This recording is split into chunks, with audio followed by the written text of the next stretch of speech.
चिन्तासन्तानहन्तारो पादाम्बुजरेणवः स्वीयानां तान्निजाचार्यान् प्रणमामि मुहुर्मुहुः।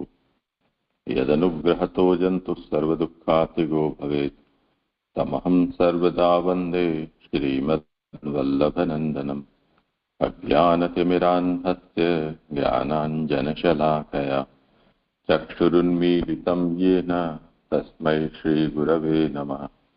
नमामि हृदये शेषे लीलाक्षीराब्धिशायिनं लक्ष्मीसहस्रलीलाभिः सेव्यमानं कलानिधिं।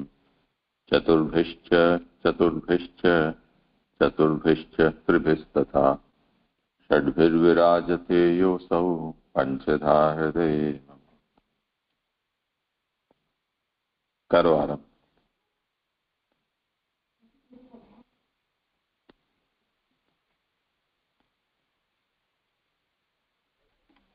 હા જે દંડવત પ્રણામ. આનંદરૂપ હરિની આનંદમય લીલા સ્કંદનો અર્થ છે. ત્યાર પછી આ ત્રીજો સર્ગ ચાલી રહ્યો છે, સર્ગ લીલા. એમાં ત્રીજો અધ્યાય છે કે મથુરાથી દ્વારકા પધારેલા ભગવાનની લીલાનું વર્ણન. એમાં પ્રથમ શ્લોકમાં આપણે જોયું ગયા અધ્યાયમાં કે મથુરામાં ભગવાનની ઉત્પત્તિ કહી, ત્યાર પછી પ્રથમ શ્લોકની અંદર પ્રથમ ગોકુળમાં આવી અને પ્રભુએ કંસને હણ્યો. ત્યાર પછી બીજા શ્લોકની અંદર બ્રહ્મચર્ય ધર્મ પૂરેપૂરો આચર્યો કે સાંદીપનીએ એકવાર કહેલા વેદ એ સંપૂર્ણ વિસ્તાર સાથે ભણીને પંચજનના ઉદરમાં જઈને મરેલા પુત્ર રૂપ વર તેને આપ્યું. ત્યાર પછી ત્રીજા શ્લોકની અંદર ગૃહસ્થાશ્રમની વાત કરી, જેમાં કે ભીષ્મકની કન્યા એ ગાંધર્વ વિધિથી પ્રાપ્ત કરવાની ઈચ્છાથી લક્ષ્મી જેવી કાંતિવાળાથી જેવોએ બોલાવેલા એમના દેખતા એમના માથા ઉપર પગ મૂકતા ગરુડ પોતાના ભાગને લઈ ગયા. ત્યાર પછી હવે આ ચોથા શ્લોકની શરૂઆત કરું છું. ચોથા શ્લોકની ઉત્થાનિકા છે કે એ પ્રમાણે સોમવંશમાં વિવાહ કરીને નીચેના શ્લોકમાં સૂર્યવંશમાં ઉત્સવ સાથેનો વિવાહ કહે છે.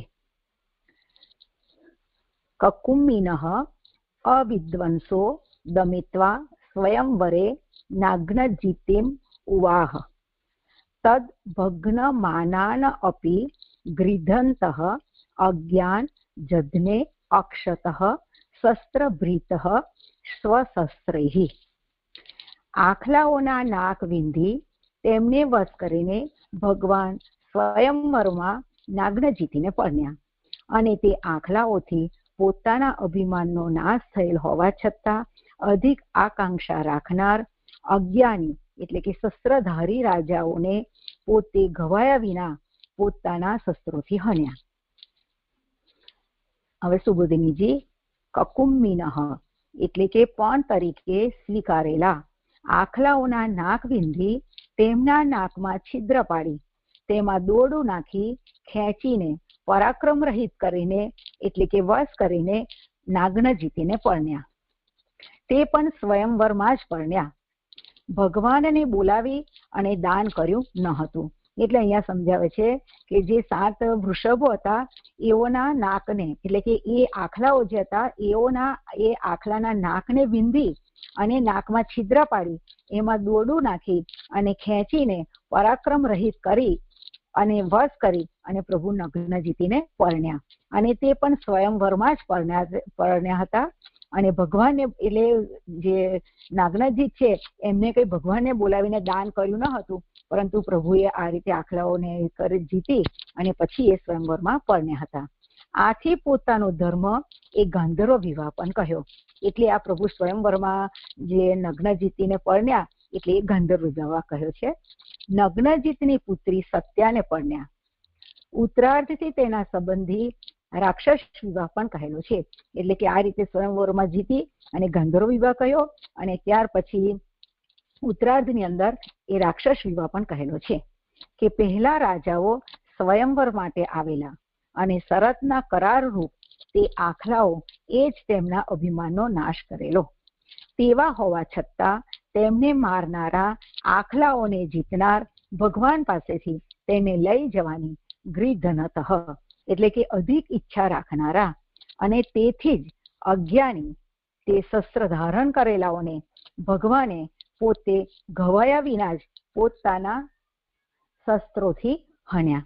એટલે અહીં સમજાવી રહ્યા છે કે ઉત્તરાર્થી કહી રહ્યા છે કે જે સ્વયંવર માટે રાજાઓને બોલાવેલા એમાં શરત હતી કે આખલાઓના નાકને વીંધી અને એમાં દોરડું છિદ્રમાં દોરડું નાખી અને એને જે જીતે એની સાથે કન્યાને પરણાવવાની હતી. તો એ આખલાઓ ને જે રાજાઓ આવ્યા હતા એમના તો આ રીતે અભિમાનનો નાશ જ થયો કે આ કઈ કરી ના શકે, પણ પ્રભુ કરતુમ અકર્તુમ અન્યથા કરતુમ છે. એટલે પ્રભુએ તેમને એટલે કે રાજને મારનારાઓને એટલે કે આખલાને જીતી અને ભગવાન પાસેથી જે નાગ્નજીતી હતા એમને લઈ જવાની અધિક ઈચ્છા રાખનારા, તેથી પ્રભુએ અજ્ઞાની જે રાજાઓ હતા એ શસ્ત્ર ધારણ કરેલા હતા, તે છતાં ભગવાન કરતુમ અકર્તુમ હોવાથી એમને ગવાયા વિના જ એ પોતાના શસ્ત્રોથી હણ્યા. તેમને હણીને કન્યા લઈ ગયા. એટલે કે રાજાઓને હણી અને પછી ભગવાન કન્યા લઈ ગયા. એમ આ કહ્યું તેથી રાક્ષસ વિવાહ કહેવાયો. આ નાગ્નજીતી એ બ્રહ્મરૂપ બુદ્ધિની દેવતા છે. તેના દોષ બે પ્રકારના છે, એક નિશ્ચિંત અને બીજો અનિશ્ચિંત. નિશ્ચિત દોષો એ માયાએ કરેલા 7 વ્યસનરૂપ છે અને અનિશ્ચિત દોષો તો અનંત છે.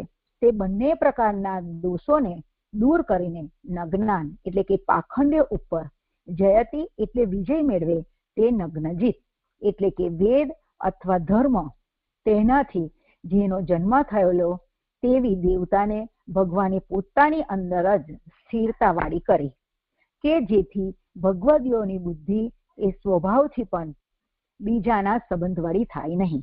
એટલે અહીં કહી રહ્યા છે કે જે નાગ્નજીતી હતા એ તો બ્રહ્મરૂપ, એમની બુદ્ધિ કેવી હતી તો કે એમની બુદ્ધિ એ બ્રહ્મરૂપ એમની બુદ્ધિ હતી. એટલે કે એ ભગવાનના સાથે જ રહેવા લાયક હતા એવી એમની બ્રહ્મ બુદ્ધિ હતી. અને તેના દોષ એટલે કે નાગ્નજીતીમાં 2 દોષ રહેલા હતા એમની બુદ્ધિના, કે એક નિશ્ચિંત અને બીજો અનિશ્ચિંત. જે નિશ્ચિંત દોષો છે એ માયાએ કરેલા હતા અને એ માયાએ કરેલા 7 વ્યસનરૂપ હતા. એટલે આ 7 વ્યસનરૂપ છે એ મને ખબર નથી, જો રાજા ના આવતા હોય તો કે અહીંયા નાગ્નજીતીના લેવાના છે, કઈ રીતે બુદ્ધિના દોષો એ મને ખબર નથી. અને અનિશ્ચિત દોષો તો અનંત છે. પણ આ જે દોષો હતા નિશ્ચિંત અને અનિશ્ચિંત એ બંને દોષોને ભગવાને દૂર કર્યા. અને ભગવાને દૂર કરી અને પછી જે આ પાખંડ્ય ઉપર એમને વિજય મેળવે તે નગ્નજીત એટલે કે વેદ અથવા ધર્મથી જેમનો જન્મ થાય તેવી આ દેવતા હતી. એટલે આ બ્રહ્મરૂપ દેવતા હતી. એનો 1 નંબરની ફૂટનોટ છે કે તજ્જ નિકામ એટલે તે વેદ અથવા ધર્મથી, જનિ એટલે કે જન્મ થયેલો છે જેનો તેવી દેવતા, અથવા બુદ્ધિને ઉત્પન્ન કરનારી દેવતા. એટલે કે આ નગ્નજીતી કેવા હતા તો કે વેદ અથવા ધર્મથી ઉત્પન્ન થયેલા, એમનો જન્મ થયેલો હતો અને એવી આ દેવતા હતી. એટલે એ બુદ્ધિને ઉત્પન્ન કરનારી દેવતા. પણ અહીં સંસ્કાર વાળા ભગવાન જ છે, બધે એમ જાણવું. આમાં પુરુષોત્તમજી કહી રહ્યા છે અને નાનુભાઈ કહે છે કે સંસ્કાર કરનારા ભગવાન છે એમ હોવું જોઈએ. એટલે કે છે કે નગ્નજીતનો જે જન્મ છે એ વેદ અથવા ધર્મથી એમનો જન્મ થયેલો તેવી દેવતાને ભગવાને પોતાની અંદર જ સ્થિરતા વાળી કરી કે જેથી ભગવદીઓની બુદ્ધિ એ સ્વભાવથી પણ બીજાના સંબંધમાં થાય નહીં. એટલે કે ભગવાને જે આ ભગવદી હતા એટલે એમની બુદ્ધિને પ્રભુએ એમની અંદર જ સ્થિર કરી કે જેના કારણે ભગવદીઓની બુદ્ધિ એ બીજે બધે જાય નહીં. એના કારણે આ પ્રભુએ પોતાનામાં બુદ્ધિને સ્થિર કરી. અને અહીંયા આગળ જે બુદ્ધિ છે એ બુદ્ધિના અધિષ્ઠાતા દેવ એ બ્રહ્મરૂપ બુદ્ધિ, જે મને અહીંયા એવું સમજાય છે. અહીંયા શ્લોક સંપન્ન થયો દીજે. પણ આ જે 7 વ્યસન કીધા છે એ વ્યસન કઈ રીતે લેવાના છે એ મને નથી સમજાતો. તો જે આપ કરાવો. આ 7 વ્યસનના સંબંધમાં અનેક વખત આવે છે ભાગવત સુબોધનીજીમાં. અને એમાં જુગાર, માંસ, મદ્ય, વેશ્યા, શિકાર, ચોરી અને પરસ્ત્રી ગમન, આ 7 ગણાવ્યા છે.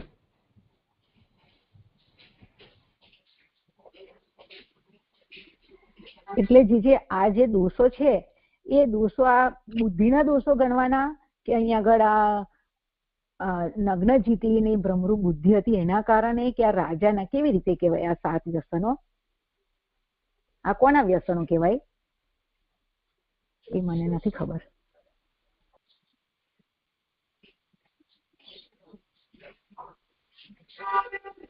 બુદ્ધિ દોષ જ છે ને. પહેલે તો દોષ બુદ્ધિમાં જ હોય છે, પછી વ્યવહારમાં આવે.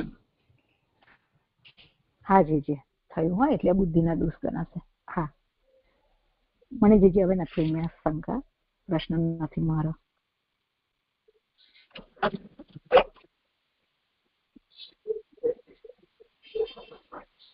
પ્રણામ છે.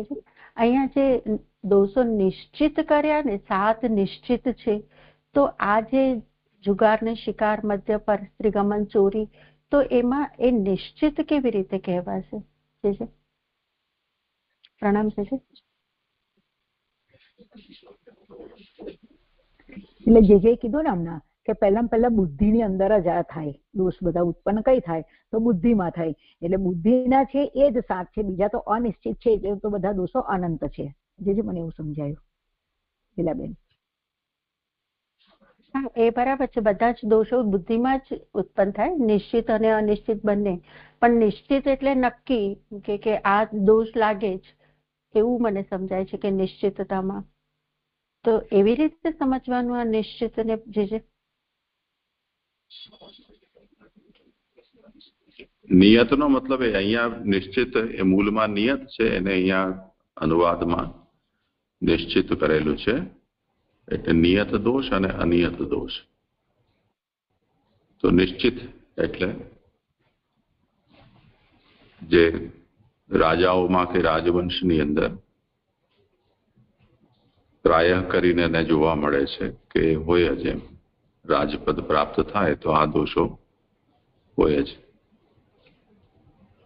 અથવા સર્વસામાન્યમાં પણ, બંને રીતે.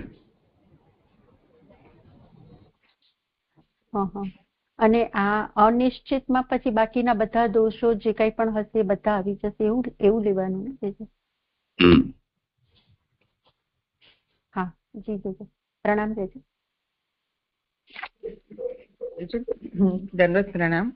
એટલે આ 7 નિયત દોષના રેફરન્સમાં મને એવું કહેવું હતું કે જ્યાં આખલાઓના 7 આખલાઓને વિંધ્યા હતા ને, ત્યારે એ જ્યારે પહેલા ભણેલા ત્યારે એવું હતું કે એ 7 આખલાઓ આ 7 દોષરૂપ છે ને એને પરાજય કરીને એવું કંઈક પ્રસંગ હતો.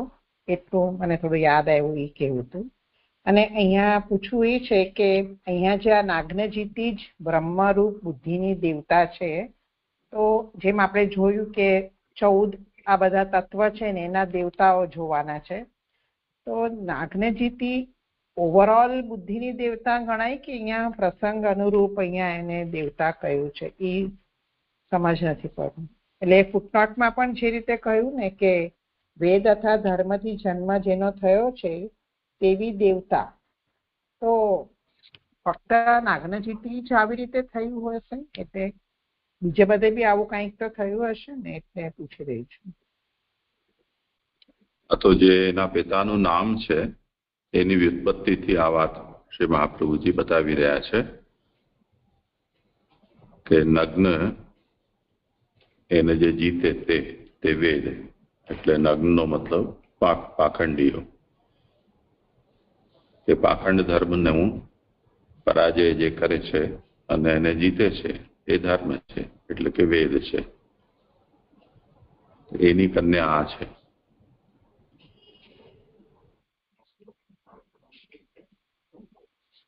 બાકી જે કન્યાનું જે પ્રાકટ્ય છે એ તેવી રીતે બુદ્ધિની દેવતાના રૂપમાં થયેલું છે કે એ જેમ પાંડવો વગેરે દેવાંશ હતા એવી રીતે આ લોકોમાં પણ કઈ એવો દેવાંશ છે, એવું કોઈ ઇતિહાસ મને ખ્યાલ નથી.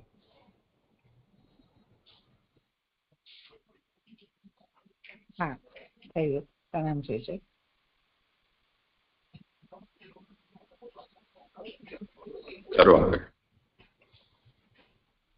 હાજી. એ પ્રમાણે વિવાહ કહીને તેમાં આસક્તિ વિના રમણ થાય.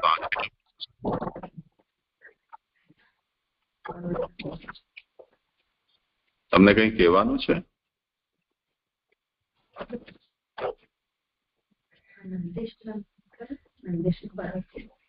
એવું છે? હા ભલે કરો, બોલી તો રહ્યા નથી, સાંભળી નથી રહ્યા. હા જી. એ પ્રમાણે વિવાહ કહીને તેમાં આસક્તિ વિના રમણ થાય નહીં, તેથી તેમાં આસક્તિનું પરિણામ નીચેના શ્લોકમાં કહે છે. એટલે નગ્નજીતીની સાથે વિવાહ કર્યો, હવે એમાં આસક્તિ વિના રમણ થાય નહીં, એના માટે હવે આસક્તિનું પરિણામ નીચેના શ્લોકમાં કહે છે. પ્રભુ પ્રિયમ ગ્રામ્ય ઇવ પ્રિયયા વિધિત સુરા આચ્છદ ધૂતરુમ તદ અર્થે વ્રજ્યા આદ્રવતમ સગનો રૂષા અંધઃ ક્રીડા મૃગઃ અયમ નૂનમ વધુ નામ. ગામડિયાઓની પેઠે પ્રિયાનું પ્રિય કરવાની ઈચ્છાવાળા પ્રભુ સ્વર્ગના વૃક્ષને હરી લાવ્યા. તેને માટે રોજથી આંધળો થયેલો વજ્રી પોતાના ગણો સાથે તેમની સાથે યુદ્ધ કરવા આવ્યો. ખરેખર આ સ્ત્રીઓનો વાંદરો છે. ગામડિયાઓની પેઠે પ્રિયા એટલે કે સત્યભામાનું પ્રિય કરવાની ઈચ્છાવાળા પ્રભુ સ્વર્ગના વૃક્ષ પારિજાતને આચ્છત એટલે કે હરી લાવ્યા. પારિજાત સ્વર્ગમાં રહેવા યોગ્ય અને દેવોથી ભોગ કરવા યોગ્ય છે એવી મર્યાદા છે. એટલે અહીંયા આગળ સમજાઈ રહ્યા છે ઉદાહરણથી કે ગામડિયાની પેઠે સત્યભામાનું પ્રિય કરવા માટે પ્રભુ એ સ્વર્ગમાંથી પારિજાતના વૃક્ષને હરી લાવ્યા. અને પારિજાતનું વૃક્ષ કેવું છે તો કે એ સ્વર્ગમાં રહેવા યોગ્ય છે અને દેવોથી ભોગ કરવા યોગ્ય છે એવી એની મર્યાદા છે. જેમ કામરસમાં રચ્યો પચ્યો રહેલ ગામડીઓ મર્યાદાનો ભંગ કરીને રસનો અનુભવ કરે, તેમ પ્રિયાને માટે તે પારિજાતની મર્યાદાનો ભંગ કરીને ભગવાને તેવી રીતે દિવ્ય ભોગ કર્યો એવો અર્થ છે. એટલે કે છે કે જેવી રીતે કામરસની અંદર જો રચ્યો પચ્યો હોય તો એ મર્યાદાનો ભંગ કરી અને એ રસનો અનુભવ કરે, તેવી જ રીતે પ્રિયાને માટે તે પારિજાતની મર્યાદાનો ભંગ કરી અને ભગવાને દિવ્ય ભોગ કર્યો એવો અર્થ છે. પારિજાત એ સ્વર્ગમાં પણ દુર્લભ છે એમ જણાવવા તેને માટે બદ્રી એ યુદ્ધ કરવા આવ્યો એમ કહેલું છે. તે પારિજાતને માટે વજી ઇન્દ્ર ભગવાન સાથે પણ કજ્યો એટલે કે યુદ્ધ કરવા ઘણો એમના અને દેવો ઘણો સાથે એટલે કે દેવો સાથે આવ્યો. એટલે અહીંયા આગળ કહી રહ્યા છે કે પારિજાત છે એ તો સ્વર્ગમાં પણ દુર્લભ છે, એના માટે જે વજી એ યુદ્ધ કરવા એટલે કે ઇન્દ્ર આવ્યો અને તે પારિજાત માટે જ ઇન્દ્ર એ ભગવાન સાથે કજ્યો કર્યો અને યુદ્ધ કરવા માટે એમના ગણોની સાથે એટલે કે દેવોની સાથે એ આવ્યો, ઇન્દ્ર આવ્યો. વજી શબ્દથી એમ સૂચવેલું છે કે વજ્ર લઈને સ્વર્ગના ભોગ માટે બ્રાહ્મણોનો વધ કરવાનું પણ અંગીકાર કરીને જેને બ્રાહ્મણ વૃત્તને હણેલો તેવો ઇન્દ્ર છે. હવે ઇન્દ્ર કેવો છે એ સમજાવી રહ્યા છે કે જે વજ્ર લઈ અને સ્વર્ગના ભોગ માટે એટલે કે બ્રાહ્મણનો વધ કરવાનું પણ એ અંગીકાર કરી અને એને બ્રાહ્મણ વૃત્તને હણેલો એવો અર્થ છે. એટલે ઇન્દ્ર કેવો હતો તો કે એને બ્રાહ્મણ જે વૃત્ત હતો એને પણ હણ્યો હતો. ભગવાન સાથે યુદ્ધ કરવા આવવામાં કાંઈ પણ વિચાર ન આવે તે માટે રોષથી આંધળો થઈ આ દ્રવત એટલે કે યુદ્ધ કરવા સામા મુખે દોડી આવ્યો. એટલે કે ભગવાન સાથે યુદ્ધ કરવામાં પણ એને વિચાર ન આવ્યો અને એ રોષથી પારિજાતનું વૃક્ષ લાવ્યા એટલે રોષથી એ આંધળો થઈ અને યુદ્ધ કરવા સામા મુખે દોડી આવ્યો. આથી એમ કહેલું છે કે બધાએ સ્વર્ગથી પારિજાત અધિક છે, કારણ કે તેને માટે ઇન્દ્ર વગેરે પણ મરવા તૈયાર થયા.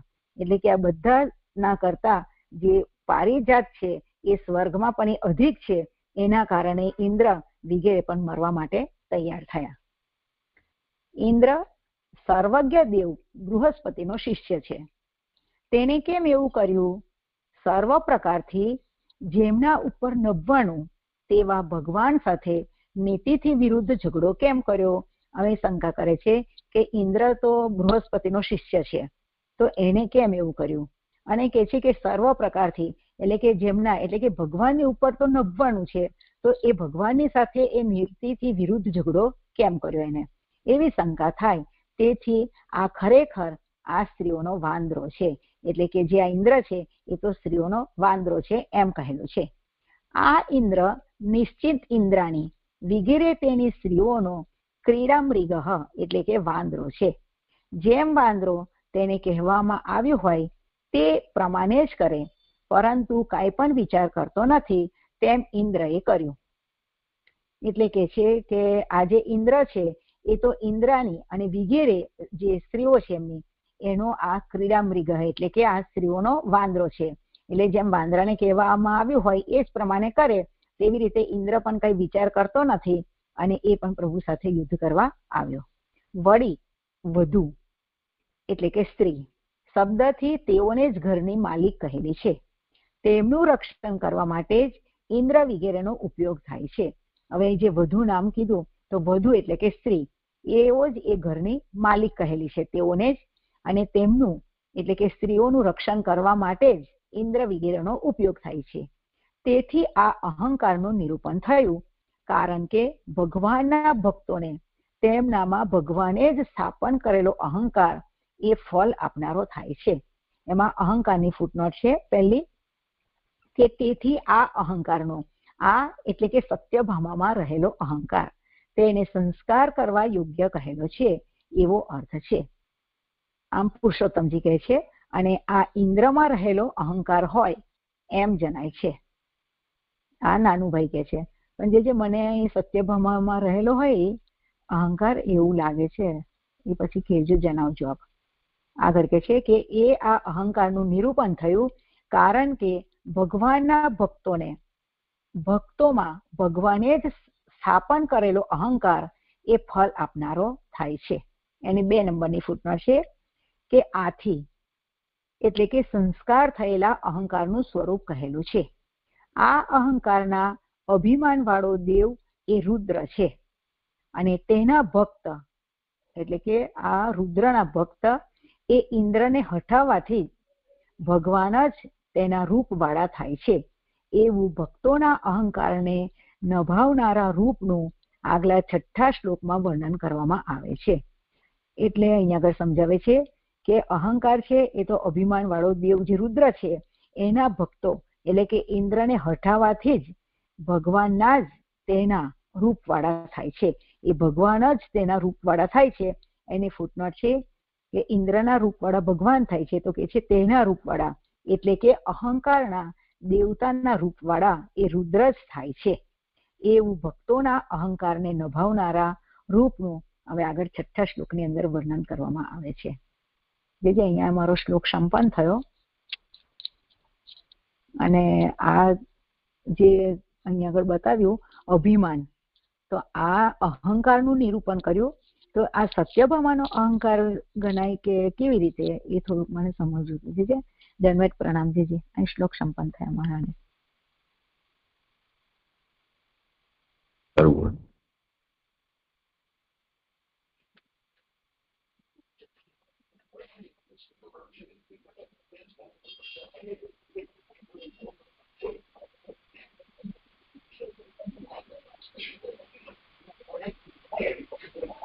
નિરૂપણ એવી રીતે જઈ રહ્યું છે કે બંને જગ્યા લઈ શકાય, પરંતુ જે સતત આ વિષય જે રીતે ચાલી રહ્યો છે એને જોતા પુરુષોત્તમજી અહીંયા સત્યભામામાં રહેલો અહંકાર અને નાનુભાઈને ઇન્દ્રનું જણાય છે, પણ આગળ જે આચાર્ય ચરણ આજ્ઞા કરી રહ્યા છે કે ભગવાનના ભક્તોને તેમનામાં ભગવાને જ સ્થાપન કરેલો અહંકાર ફલ આપનારો થાય છે. તો આમ જોવા જાવ તો ઇન્દ્ર ભક્ત છે,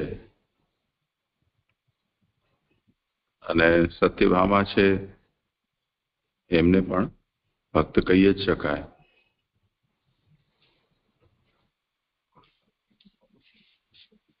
નાનુભાઈને એવું જ લાગી રહ્યું છે કે અહીંયા તો સત્યભામાના અહંકારનું પોષણ થયું છે અને ઇન્દ્રના અહંકારનો ભંગ થયો છે. તો જે સંસ્કાર્યતા છે એ ઇન્દ્રના અહંકારની વધારે લાગે છે અને ભગવાનના ભક્તોને તેમનામાં ભગવાને જ સ્થાપન કરેલો અહંકાર ફલ આપનારો થાય છે. તો જે પારિજાત દેવલોકમાં પણ દુર્લભ વૃક્ષ ગણાતું હતું, એ ભગવાનની ઈચ્છાથી જ્યાં સુધી દેવલોકમાં હતું ત્યાં સુધી એનો ભોગ એ લોકો કરી શકતા હતા. પર ભગવાનને એની આવશ્યકતા જણાય તે વખતે સેવક ભાવથી એ પારિજાત એમને સહર્ષ આપવું જોઈતું હતું. જો એવું ન કરે તો જેમ આપણે સર્વ સમર્પણ કરવાની પ્રતિજ્ઞા કરી અને પછી પ્રભુને કોઈ વસ્તુનું સમર્પણ ન કરીએ તો સ્વામિદ્રોહ થાય, એવી રીતે અહીંયા પણ ઇન્દ્રનો સ્વામિદ્રોહ થાય. એટલે એના અહંકારનો સંસ્કાર આવશ્યક બની જાય. તો એ દ્રષ્ટિથી વિચાર કરવામાં આવે તો નાનુભાઈની વાત ઠીક લાગે છે. આ લખ્યું છે વધુ સ્ત્રી શબ્દથી તેઓની જ ગણની મારિત કરેલી છે, તેમનું રક્ષણ કરવા માટે જ ઇન્દ્રવદનો ઉપયોગ. એટલે આ સ્ત્રીઓનો વાદરો છે એના માટે. હા,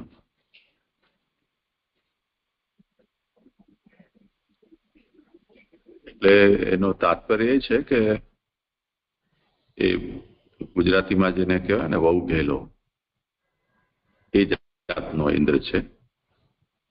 કહેવા માટે ઇન્દ્ર છે એ ઇન્દ્રલોકનો સ્વામી છે, પરંતુ વસ્તુતઃ પાવર છે એ ઇન્દ્રની સ્ત્રીનો ચાલી રહ્યો છે, એમ તાત્પર્ય છે.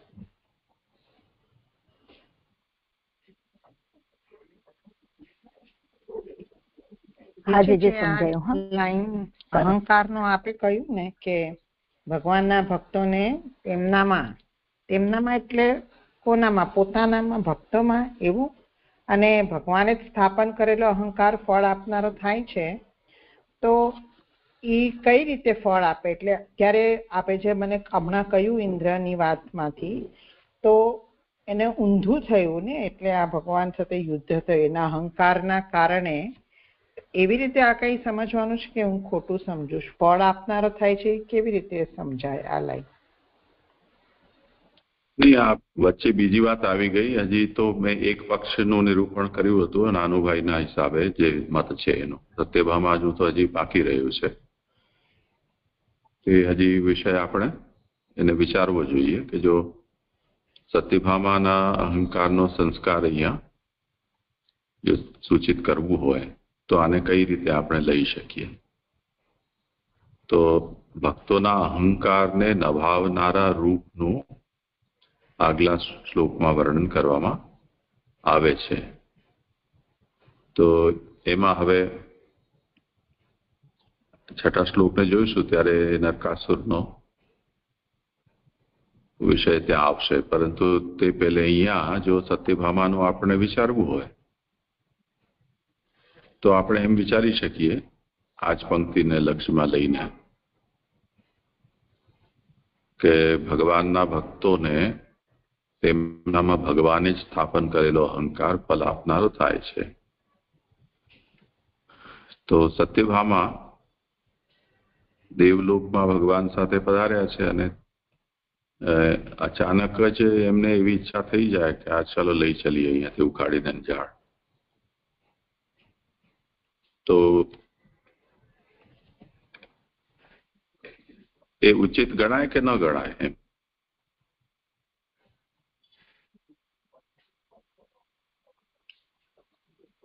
હવે એમના મનમાં એ જાતનું ઈચ્છા થઈ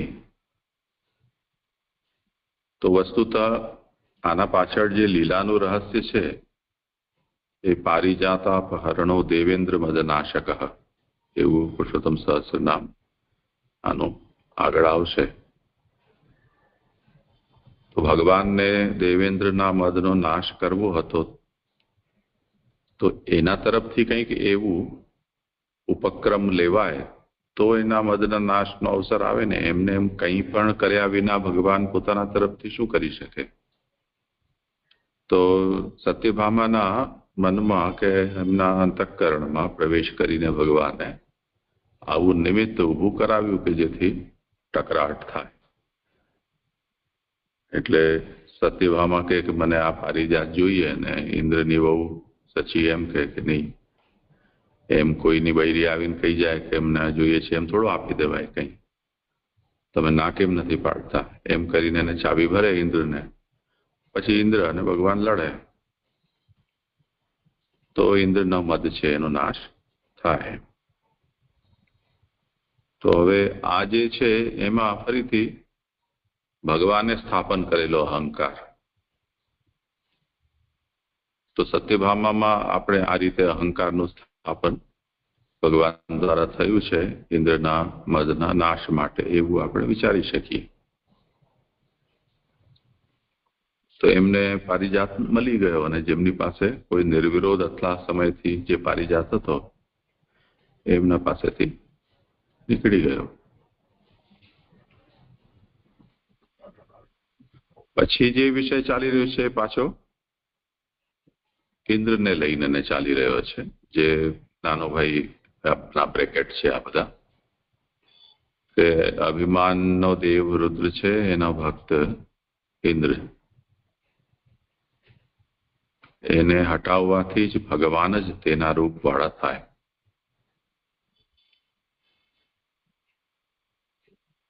એટલે અહંકારના દેવના રૂપવાળા થાય. એવું ભક્તોના અહંકારને નભાવનારું નારા રૂપનું આગળ વર્ણન કરવામાં આવે છે.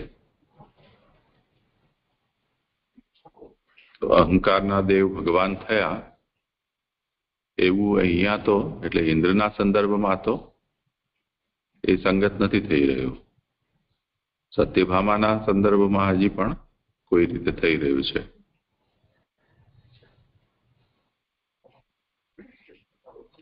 એટલે થોડું એવું છે અહીંયા, બહુ સ્પષ્ટ નથી.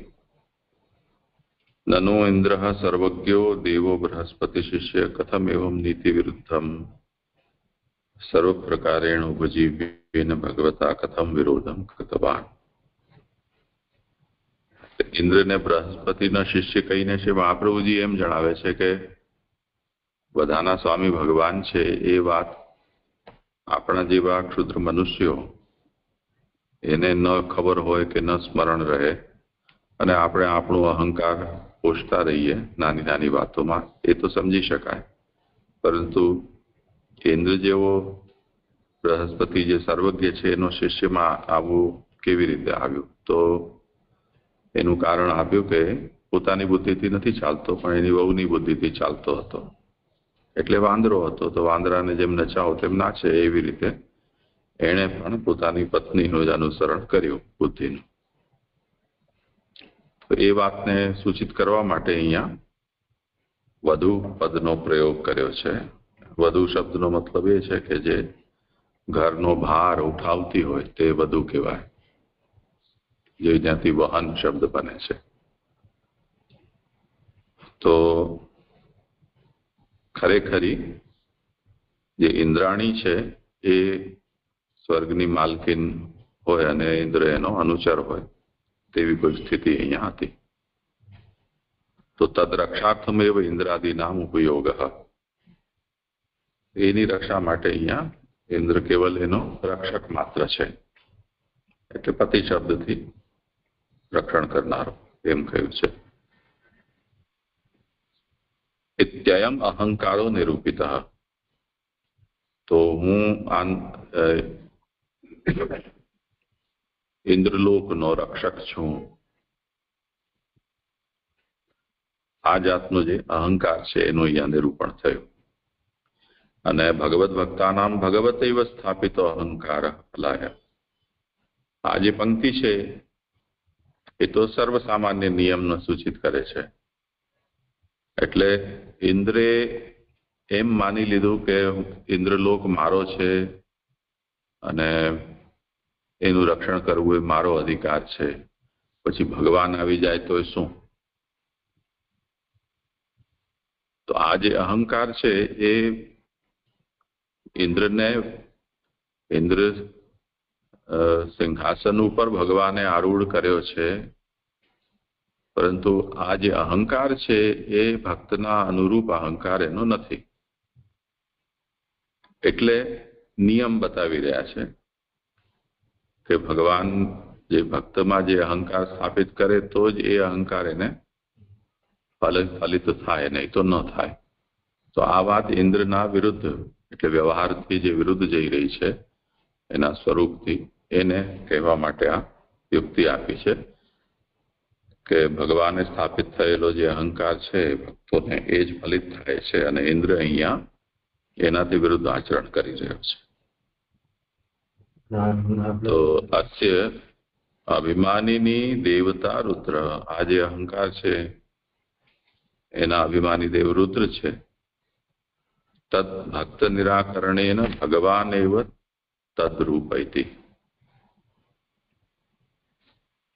આમાં પણ તદ્ભક્ત એક પદ છે કે જુદું, એ વિચારણીય રહે છે, જોઈ લે છતાં.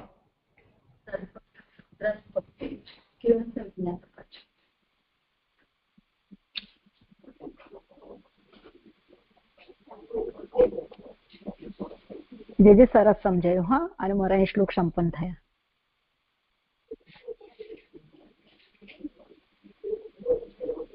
લાલુ ભટ્ટજી, અરે વલ્લભજી આને કરી રહ્યા છે તદ્ભક્તેથી. તદ્ભક્ત એક પદ છે, તદ અને ભક્ત અલગ છે. તદ્ભક્ત નો મતલબ કરી રહ્યા છે કે અહંકારાધિષ્ઠાતૃ મહાદેવ ભક્ત નિરાકરણેના. તો જ્યારે ઇન્દ્રને પારિજાત નું હરણ કરતા ઇન્દ્ર આવ્યો અને ઇન્દ્રને પરાસ્ત કર્યો,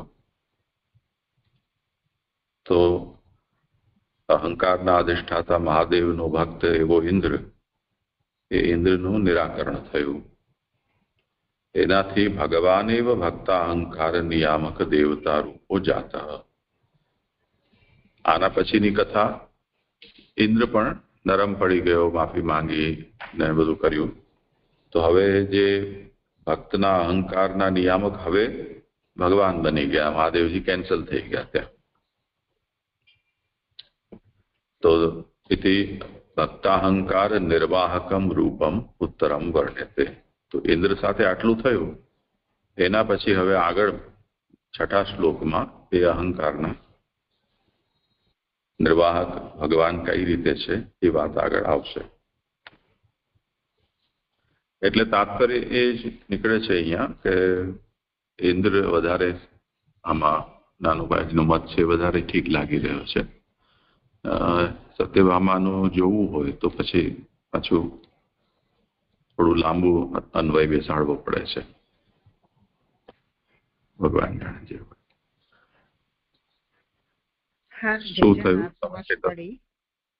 ઇન્દ્રનું કીધું તો કે ઇન્દ્રનું થયું, પણ આપણા પહેલા શ્લોકમાં એવું પુરુષોત્તમજી આપ્યું છે કે સત્યભામાનો અહંકાર જ છે, તે કઈ રીતે બેસાડવું એ જ.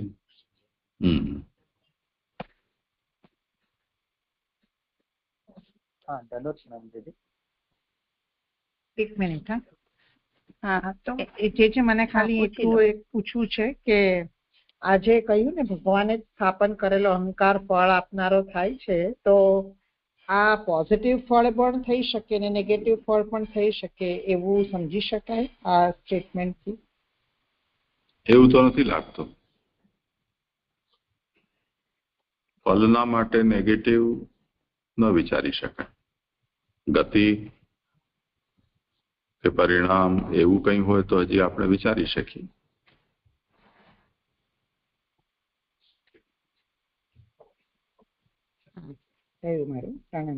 પ્રણામ. હા ધન્યવાદ, પ્રણામજી છે. જે અહીંયા સત્યભામાજીના ફલ માટેની વાત જે છે ને, એમાં એવું સમજી શકાય કે ગામડિયાની પેઠે પ્રિયા સત્યભામાનું પ્રિય કરવાની ઈચ્છા વાળા પ્રભુ, તો એ અહીંયા આગળ વિચારી શકાય? મને આ વિચાર આવ્યો એટલે રજૂ કર્યો. પ્રણામજી છે.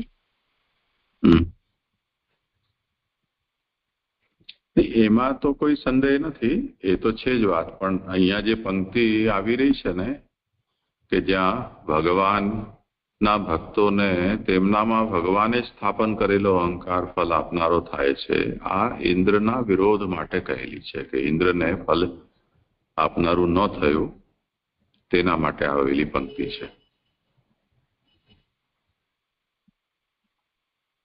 જી જી જી, હા પ્રણામજી છે. જય દંડવત, પ્રણામ.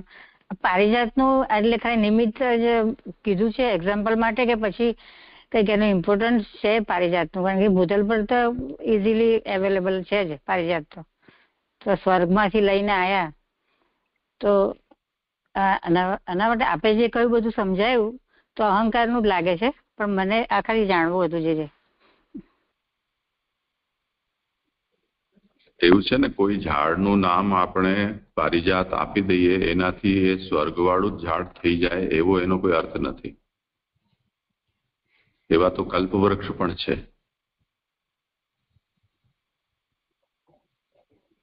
ત્યાં જવાથી કે એના નીચે ઉભીને માંગવાથી કઈ કોઈની ઈચ્છા થોડી પૂરી થાય છે. કોઈ ગાયનું નામ કામધેનુ રાખી દો, એનાથી કોઈ એ ઇન્દ્રની ગાય થોડી થઈ જાય. જી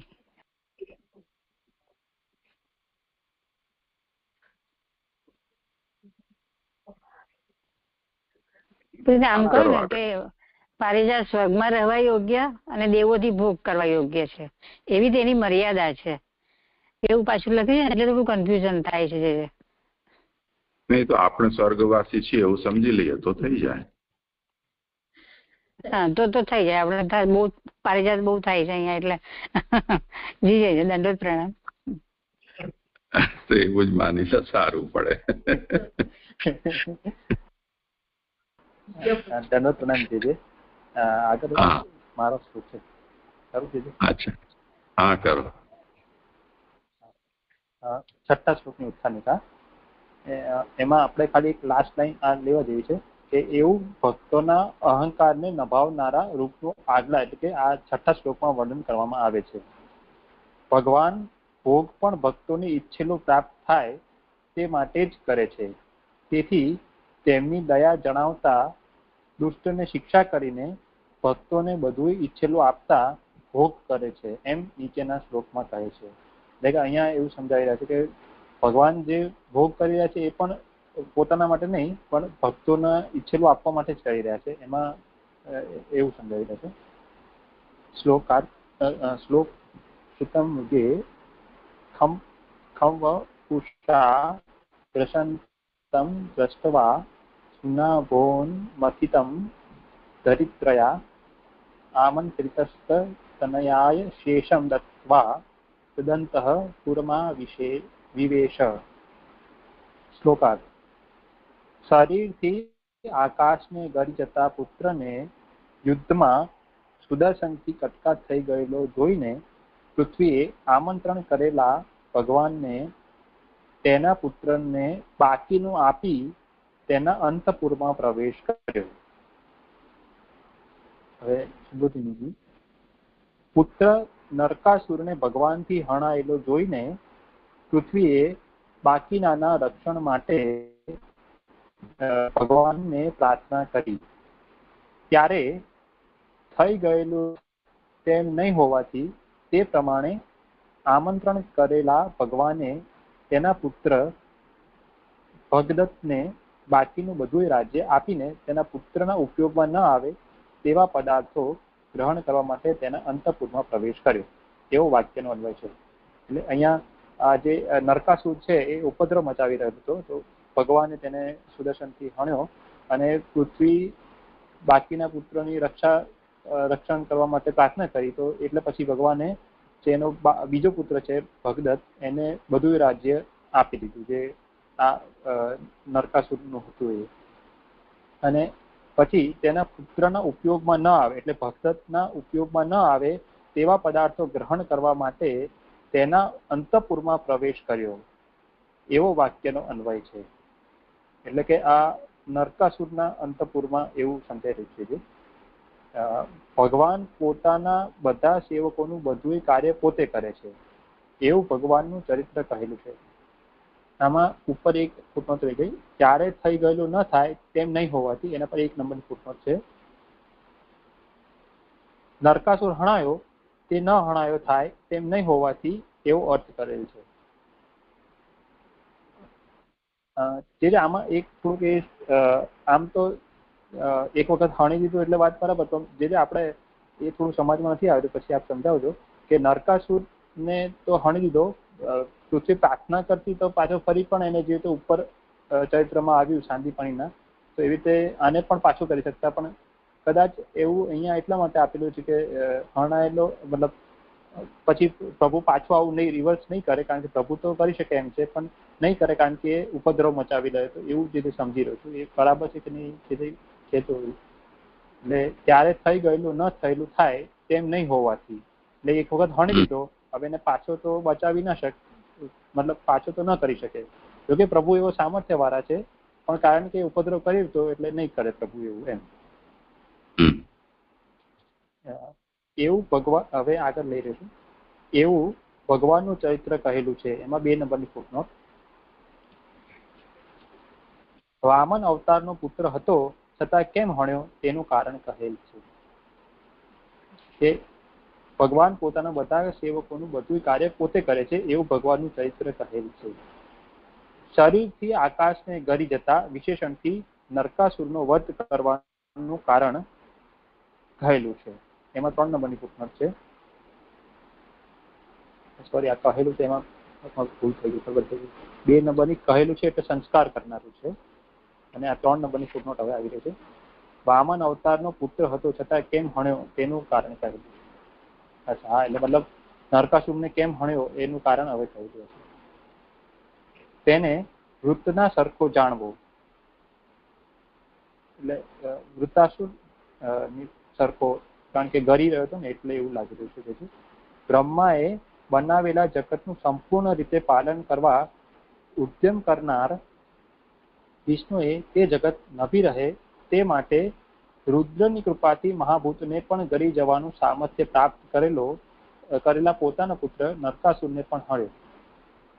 એટલે આજે બ્રહ્માએ જે જગત બનાવ્યું છે એનું સંપૂર્ણ રીતે પાલન કરવા મતલબ ઉદ્યમ કરવા વાળા પ્રભુએ જગત નભી રહે, કારણ કે એ ગરી રહ્યો હતો તો પાછું બધું ગરી જાય એટલા માટે, અને આવું સામર્થ્ય એને રુદ્રની એટલે શિવજીની કૃપાથી મળેલું છે કે મહાભૂતને પણ એ ગરી જઈ શકે એવું સામર્થ્ય એની જોડે હતું, એવા પુત્રને પણ હર્યો. પૌત્રનું રાજ્યાસન ઉપર સ્થાપન તો પોતાની પત્નીની પ્રાર્થનાને લીધે કર્યું. નરકાસુરને હણવામાં દોષ ન હતો એમ જણાવવા યુદ્ધમાં શબ્દ યોજેલ છે. એટલે કે આ નરકાસુરને પ્રભુએ હણ્યો તે યુદ્ધમાં હણ્યો એટલે પ્રભુને દોષ ના લાગે એમ, નહીં તો જનરલી ક્ષત્રિયોને પણ જે નિહત્તા હોય એના પર કરે તો એ મતલબ એને હણે તો દોષ લાગે, પણ એને યુદ્ધમાં હણ્યો છે એટલે પ્રભુને એનામાં એમાં એ રીતે પણ દોષ નથી લાગી રહ્યો. સંગ્રામમાં હણવાથી ક્ષત્રિયોને દોષ લાગતો નથી. ખાલી હોય તે વસ્તુથી ભરાય. હવે આગળ કહી રહ્યા છે, ખાલી હોય તે વસ્તુથી ભરાય. થમ એટલે શૂન્ય એટલે કે ખાલી, થમ એટલે શૂન્ય ખાલી આકાશ નરકાસુરે પોતાના શરીરથી ભરી દીધું એટલે તેને ગર્યું એમ કહેલું છે. આમાં ગરવું 4 નંબરની ફૂટનોટ લઈ રહ્યું, ગરવું મુખનું કાર્ય હોવાથી અને તે સંભવતું નહીં હોવાથી આ કહેલું છે. ગૌણી લક્ષણા વૃત્તિથી આમ કહેલું છે એવો અર્થ છે. તો એટલે અહીંયા એવું સમજાવે છે મહાપ્રભુજી કે આ ગરી જતા એવું લખ્યું છે એટલે એકચ્યુઅલી ખાલી જગ્યાને આકાશને નરકાસુર પોતાના શરીરથી ભરી દીધું એટલે એને ગર્યું એમ કહેલું છે. એકચ્યુઅલમાં ગર્યું નથી રહ્યો, પણ એને ભરી દીધું એને, એટલા માટે પછી આ લક્ષણાવૃત્તિ થઈ. જે આમાં બીજું એક એ પણ છે કે મહાપ્રભુજી તો જે આપણને ખબર છે કે મહાપ્રભુજી તો પહેલા જ કીધું હતું કે એ ગૌની લક્ષણાવૃત્તિ ક્યારેય નહીં કરે, મતલબ આવી રીતે. તો પછી એ કેમ અહીંયા સમજાવી રહ્યા છે, એક એપી જે નથી સમજમાં આવી રહ્યું એ છે, એટલે આપ સમજાવજો. ગરી જતા એમ વર્તમાન કાળ કહ્યો, તેથી એમ સૂચવેલું છે કે આ ઉપાય કરવાનો સમય હતો એમ. એટલે અત્યારે એ ગરી રહ્યો હતો એ વખતે જ એનો ઉપાય કરવો જરૂરી હતો. ચુનાભમ એટલે કે સુદર્શન, ઉન્મથમ એટલે કાપીને કટકા કરવા તે, અથવા તેના શરીરનું મથન કર્યું. 5 નંબરની પ્રશ્ન છે. અહીં વા અથવા શબ્દ અનેના અર્થમાં યોજેલો છે. એટલે અહીંયા જે ઉન્મથનમ એવું જે છે,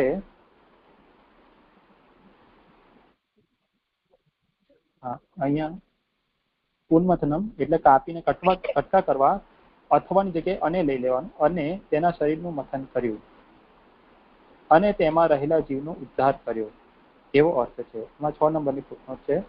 પુત્ર હોવા પણ મથન એ શરીરના થાય છે, જીવ તો કપાય નહીં તેવો શાસ્ત્રમાં કહેલો છે. અહીં મથન કહ્યું એટલે અર્થથી જીવનો ઉદ્ધાર કર્યો. એટલે અહીંયા કાપીને કટકા કર્યા, પણ એ પ્રભુએ, કારણ કે પ્રભુ કરી રહ્યા છે તો એનો ઉદ્ધાર કરી રહ્યા છે એવું અહીંયા સમજાવી રહ્યા છે. અને એ પણ શરીરનું મથન કહ્યું છે, પણ આપણે અહીંયા એ સમજાવી રહ્યા છે કે ભાઈ મથન તો શરીરનું થાય પણ જીવનું ના થાય એમ. એટલે ત્યાં એનો ઉદ્ધાર કર્યો છે એવું સમજાવી રહ્યો છે. તેના અંતપુરમાં પ્રવેશ કર્યો, તેથી એમ સૂચવેલું છે કે તેને પોતાની અંદર સાયુજ્ય પ્રાપ્ત કરાવ્યું. તેથી જ તેઓ નરકાસુરના અંતપુરમાં રહેલી સ્ત્રીઓ દિવ્ય સ્ત્રીઓ હતી, તેથી કોઈ પણ અંશથી ભગવાનમાં દોષ નથી. એટલે પછી હવે આ દિવ્ય સ્ત્રીઓનો આગળ આવશે કે એનો અંગીકાર પ્રભુએ કર્યો છે વિવાહ કરીને, અને તેઓ અંતપુરમાં રહેલી દિવ્ય સ્ત્રીઓ હતી. એમાં 7 નંબરની પ્રશ્ન છે. અસુરના ઘરમાં પુરાયેલી દિવ્ય સ્ત્રીઓ એ સંબંધમાં જેમ નૃષિ રૂપથી હિરણ્યકશ્યપુને વધ કર્યો તેમ આ નરકાસુરનો વધ કર્યો. તેથી વધમાં દોષ ન હોવાનું આ બીજું કારણ કહેલું છે કે એ જે નરકાસુરનો વધ કર્યો એમાં આ લોકોને મુક્ત પણ કરવી હતી, આ જે દિવ્ય સ્ત્રીઓને. એટલે એ આ બીજું કારણ કહી રહ્યા છે કે ભાઈ એનો વધમાં દોષ નથી એમ, નરકાસુરના વધમાં દોષ નથી એમ. અને તેથી કોઈ પણ અંશથી ભગવાનમાં દોષ નથી. 8 નંબરની પ્રશ્ન. કોઈ પણ અંશથી એટલે પોતાના ક્રૂરપણાથી તથા પારકાના અંતપુરમાં પ્રવેશ કરવાથી એમ. એટલે આ લોકોને દિવ્ય સ્ત્રીઓને અંતપુરમાંથી છોડાવી હતી, એટલે પણ પ્રભુએ એના અંતપુરમાં પ્રવેશ કર્યો, તો એ પણ દોષરૂપ નથી. અને જે એનો કટકા કર્યા એ ક્રૂરપણા છે એ પણ નથી એમ પ્રભુમાં, એવું સમજાવી રહ્યું છે. એટલે ભલે એ ક્રૂરપણાથી કર્યું પણ પ્રભુને દોષ નથી લાગી રહ્યો. એના કારણે તેઓને ભગવાનનો સંબંધ જ વરદાનથી પ્રાપ્ત થયેલા એમ અષ્ટાવક્રે આપેલા શાપથી અને તેનાથી પ્રસન્નતાથી જણાય છે. એમાં 9 નંબરની ફૂટનોટ છે. અંતપુરમાં પ્રવેશ કરવાનો આ બીજું કારણ કહી રહ્યો છે. તેઓને ભગવાનનો સંબંધ જ વરદાનથી પ્રાપ્ત થયેલો, એટલે કે આ દિવ્ય સ્ત્રીઓને ભગવાનનો સંબંધ વરદાનથી પ્રાપ્ત થયેલો. એમાં અષ્ટાવક્રે કંઈક શાપ આપેલો, એટલે જે આપણે લાસ્ટ ટાઈમ કરાવ્યું તો એમાં એવું સમજાયું કે એ હાસી કરી રહી હતી અને એવી રીતે અષ્ટાવક્રે કંઈક શાપ આપેલો છે એના, અને પછી આ તેની પ્રસન્નતાથી જણાય છે. એ થોડુંક નથી સમજ આવ્યું, પણ બાકી આ અષ્ટાવક્રના શાપને લીધે આ ભગવાનનો સંબંધ થયો એમને. અને પછી પ્રસન્નતા છે, એટલે કદાચ માફી માંગી હશે તો એની પ્રસન્નતાથી પછી ભગવાનનો સંબંધ પ્રાપ્ત થયો, એ રીતે લાગી રહ્યું છે. અહીંયા આ શ્લોક પ્રસન્ન થયો. જે આ પહેલું એક જે ફૂટનોટ આવી રહી છે ને ત્યાં એ છે થોડું કન્ફ્યુઝન છે કે ત્યારે થઈ ગયેલું ન થાય, એ જે બરાબર છે એ વિચાર. એટલે નરકાસુરનો જે વધ કર્યો છે એ વધ ન કરવું સંભવ નથી. તાત્પર્ય કે એને ફરીથી જીવિત રાખવા યોગ્ય હતો નહીં એમ.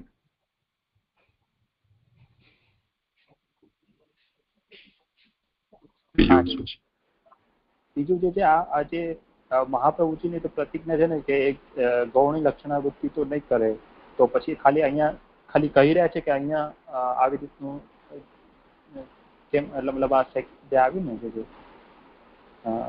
ચોથી ફૂટનોટમાં આવ્યું ને ત્યાં ગરી જવાનું જે છે એ ગૌણી લક્ષણાવૃત્તિથી થયું છે, તો એ ખાલી સમજવા માટે લક્ષણાવૃત્તિ કરી છે એવું જે સમજવાનું.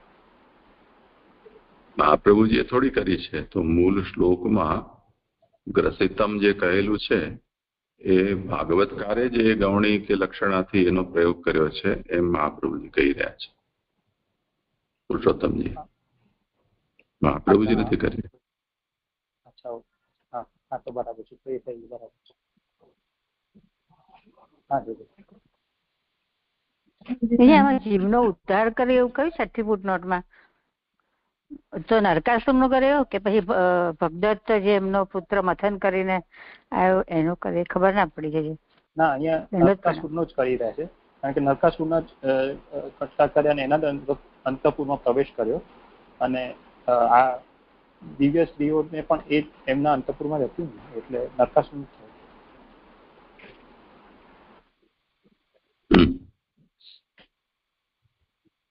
જી જી જી. મથન કરવું એટલે કેવી રીતે? મથન એટલે એના શરીરમાંથી એનું પ્રાગટ્ય કરે એવી રીતે હોય? નહીં, પ્રાગટ્ય શું, મારવા માટે કાપ્યો એટલે જીવ ગયો એમ. ઉન્મથનમ છે ને એનો અર્થ કર્યો તો ખરો. ઉન્મથનમ એટલે કાપીને કટકા કરવા. તે અથવા શબ્દથી અહીંયા એ કહી રહ્યા છે કે તેના શરીરનું મથન કર્યું અને તેમાં રહેલા જીવનો ઉદ્ધાર કર્યો. જી જી જી, મને સમજ ફેર હતી. મને એવું થયું કે એમનું મથન કરીને ભગદત્તને એ કર્યો એમ, એવું મને લાગતું. જી જી જી. પ્રણામ. ત્રીજી ફૂટનોટ છે, 1 મિનિટ. આ ત્રીજી ફૂટનોટ છે ને, વામન અવતારનો પુત્ર હતો છતાં કેમ ભણ્યો? તે વામન અવતારનો પુત્ર કઈ રીતે ગણાય? નરકાસુર એ ના ખ્યાલ આવે છે.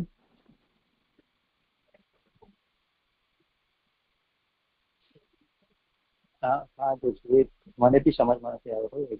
વામન અવતાર એટલે વામન અવતારનો પુત્ર એટલે નરકાસુર થયો, પણ એ મને નથી સમજ. કથા તો મને પણ નથી ખબર, પણ પૃથ્વીનો પુત્ર છે એવું પ્રસિદ્ધ છે. પૃથ્વી છે ભગવાનની પત્ની છે, તો એ રીતે એનું પુત્રત્વ છે. નરકાસુર તો બરાબર, પણ વામન અવતારનું કીધું ને એટલે મને. અને જે નીચે જે છે શ્લોક પૂરો થાય ને તો 5મી સ્ત્રીએ તેના અંતઃપુરમાં પ્રવેશ કર્યો. તેથી એમ સૂચવેલું છે કે તેને પોતાની અંદર સાહાଯ୍ય પ્રાપ્ત કરાવ્યું. હવે ભગવાને નરકાસુરના અંતઃપુરમાં પ્રવેશ કર્યો, તેથી સાહાଯ୍ય કેવી રીતે પ્રાપ્ત કરાવ્યું? અંતઃપુરમાં પ્રવેશ કરીને તો તેની સ્ત્રીઓને, દિવ્ય સ્ત્રીઓને પછી એ કર્યું ને, એમની જોડે એ કર્યા, લગ્ન કર્યા ને, એટલે એમનો એ કર્યું. એ રીતે એમનો એ કર્યું. એમને પહેલેથી ઈચ્છા હતી કે ઉદ્ધાર કર્યો, પણ એટલે નરકાસુરને કેવી રીતે સાહાଯ୍ય પ્રાપ્ત થયું એ ના સમજાવી દે. હા જે છે એટલે અહીંયા એવું સમજમાં આવી રહ્યું છે કે નરકાસુરનો ભગવાને પોતે કર્યો છે વધ, તો એટલે એને જે રીતે મહાભારતમાં પણ યુદ્ધમાં જેને પ્રભુ પોતે માર્યા છે, મતલબ પ્રભુના મતલબ પ્રભુની ખાલી દ્રષ્ટિ પણ પડી હતી તો એ લોકોને મુક્તિ મળી છે. એવી રીતે આને પણ એવું સમજમાં આવી રહ્યું છે. ભાઈ, આ તો અંતઃપુરમાં પ્રવેશ કર્યો એટલે જ હું સવાલ પૂછું. જેમ સીધું લખ્યું એમને સાહાଯ୍ય પ્રાપ્ત કરાવ્યું તો બરાબર, પણ તેના અંતઃપુરમાં એટલે એના જીવનો ઉદ્ધાર કર્યો એવો છે ને, તેના અંતઃપુરમાં પ્રવેશ કર્યો, તેથી એમ સૂચવેલું છે કે તેને પોતાની અંદર સાહાଯ୍ય પ્રાપ્ત કરાવ્યું.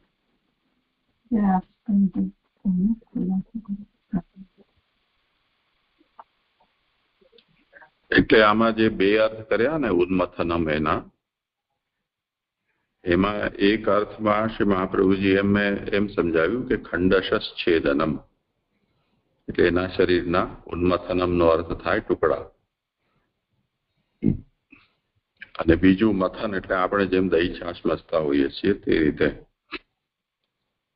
બીજા અર્થમાં એમ કહ્યું કે તત્ શરીરમ મથિત્વા, એના શરીરનું મથન કરીને તત્ર સ્થિતમ જીવમ ઉદ્ધૃતવાન ઇતિવા, એના શરીરમાં રહેલા જીવને ત્યાં ઉદ્ધાર કર્યો.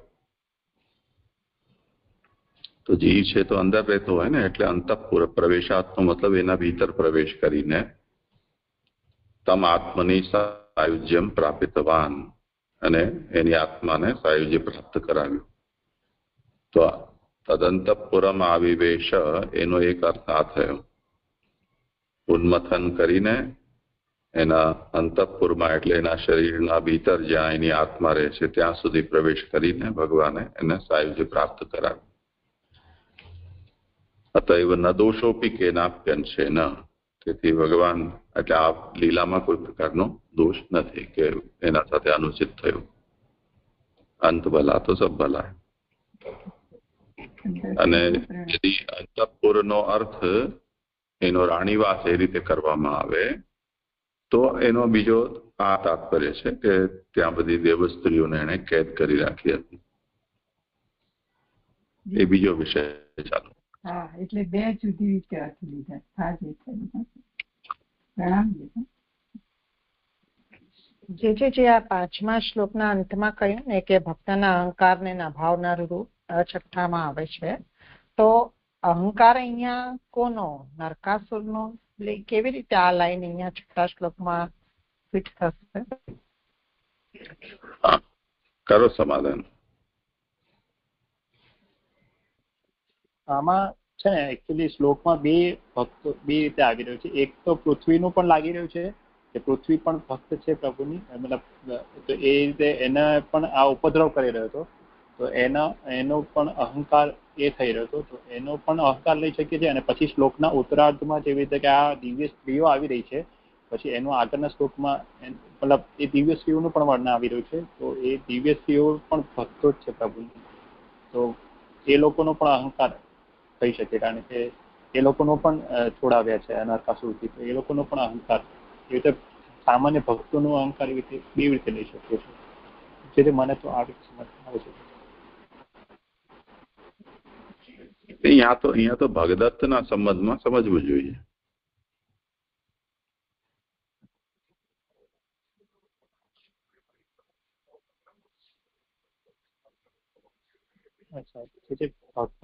કેવી રીતે?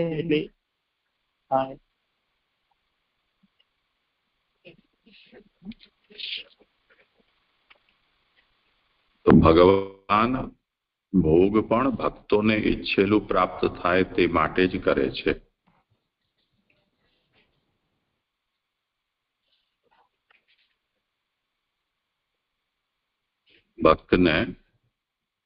ભક્તની ઈષ્ટની સિદ્ધિ થાય તે માટે ભગવાન ભોગ કરે છે. તેથી તેમની દયા જણાવતા દુષ્ટને શિક્ષા કરીને ભક્તોને વધુ ઈચ્છેલું આપતા ભોગ કરે છે. આ વાત અહીંયા નિરૂપિત થઈ. તો થયું શું કે દુષ્ટને શિક્ષા કરી તો નરકાસુરનો વધ કર્યો, એને ફરી પાછો સાયુજ્ય પણ આપ્યું. તે પછી આ પણ ભગવાનનું અહીંયા પધારવું છે, ભૂમિ ઉપર ભૂમિની ઈચ્છાથી જ તો પધાર્યા છે ને, એમના નિમંત્રણથી. તો ભાર પણ દૂર કરવો છે, તો એ રીતે દૂર પણ થયો ભાર. અને પાછો જે ભૂમિનો દીકરો છે બીજો ભગદત્ત, એને રાજ્ય પ્રદાન પણ કર્યું. અને નરકાસુરે બંદી બનાવેલી જે છે દિવ્ય કન્યાઓ, એમનો ભગવાન સાથે વિવાહ પણ થયો.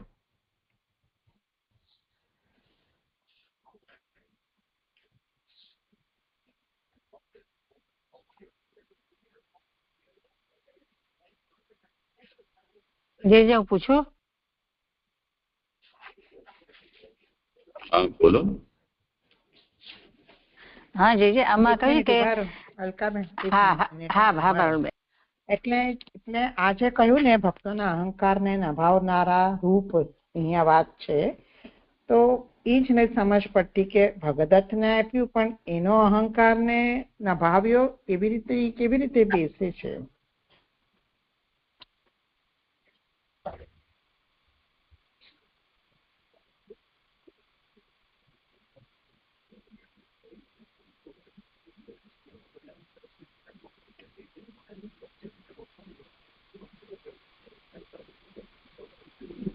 એટલે હવે તો ભગવાન જ ભક્તના અહંકાર રૂપ થયા ને, તો પૃથ્વીનો પણ હવે ભગદત્ત નહીં, અત્યારે તો પૃથ્વી આપણે લઈએ, એ રીતે વિચાર કરીને એને જોઈ લઈએ કે પૃથ્વીની ઈચ્છાથી ભગવાન પધાર્યા છે અને નરક છે એ ભારરૂપ છે. હવે મારો દીકરો પણ છે, ભારરૂપ પણ છે, ભાર દૂર પણ કરો, મારો પણ નહીં, મરી ગયો તો બાકીનાને ન મારો, એને બચાવો, તો બધું કોમ્પ્લિકેશન્સ ઘણા બધા થઈ ગયા ને અહીંયા. તો એને કારણે અહીંયા ભગવાન શું કરી રહ્યા છે કે ભક્તોના અહંકારને નભાવનારા રૂપનું આગલા શ્લોકમાં વર્ણન કરવામાં આવે છે. તો એમાં પૃથ્વીનો જે અહંકાર છે એને ભગદત્તની રક્ષા કરીને એને રાજ્ય પ્રદાન કરવાનું અને ભોગ કરવા દેવાનું, એને ભગવાને અહીંયા પોષિત કર્યું છે. અન્યથા ભગવાન માટે કોઈ આવશ્યક થોડું હતું.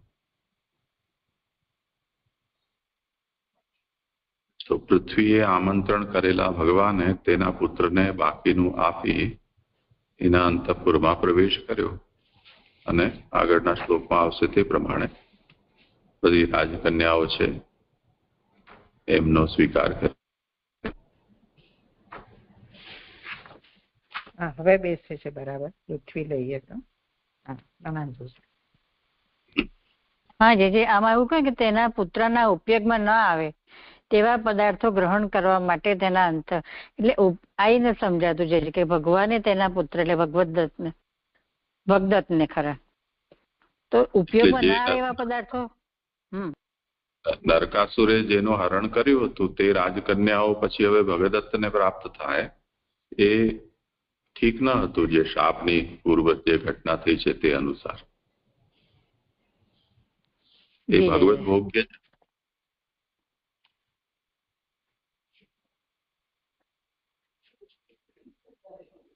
પ્રણામ.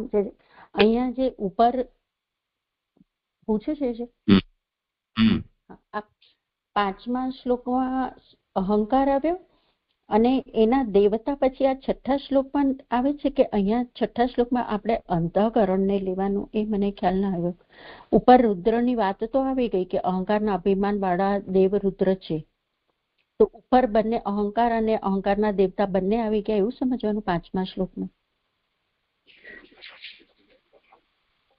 એન્ડમાં આપ્યું છે ભક્તોના અહંકારને નભાવનારા રૂપનું આગળ 6થા શ્લોકમાં વર્ણન કરવામાં આવે. 8મા શ્લોકમાં જે પહેલા જ કીધું, પહેલા 2 મન ના થયા, બીજા 2 બુદ્ધિ ના થયા, આ 5 અહંકારના છે અને પછી 7-8 ચિત્તના છે. એટલે બબે જે સંખ્યા શ્લોકની સંખ્યા થઈ ત્યારે આ કીધેલું જ હતું. તો પછી અહીંયા રુદ્રનું તો કોઈ વર્ણન છે નહીં, તો પછી એને રુદ્રને કેવી રીતે અહીંયા લેવાશે મને ન ખ્યાલ આવે. રુદ્ર થોડા લેવાના. અહંકાર ઉપર જે કહ્યું ને કે આ અહંકારના અભિમાન વાળો દેવ રુદ્ર છે,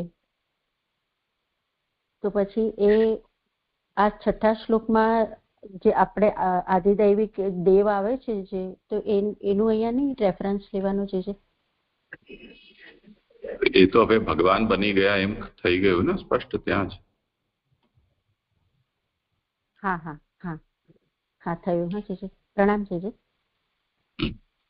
જે પ્રણામ આ ઉપર છે ને કે તે પ્રમાણે આમંત્રણ કરેલા ભગવાને તેના પુત્ર ભગદત્તને બાકીનું બધું રાજ્ય આપીને, તો તો ભગદત્ત એટલે હું એવું સમજી કે નરકાસુરનો પુત્ર ભગવાને તેના એટલે નરકાસુરનો પુત્ર ભગદત્ત ને. હા હા હા. એમનું સ્થાપન બી આ લખ્યું છે પત્નીની પ્રાર્થના લઈને પૃથ્વીની ઈચ્છાથી જ કર્યું ને. પૌત્રનું વિસ્થાપન. હા.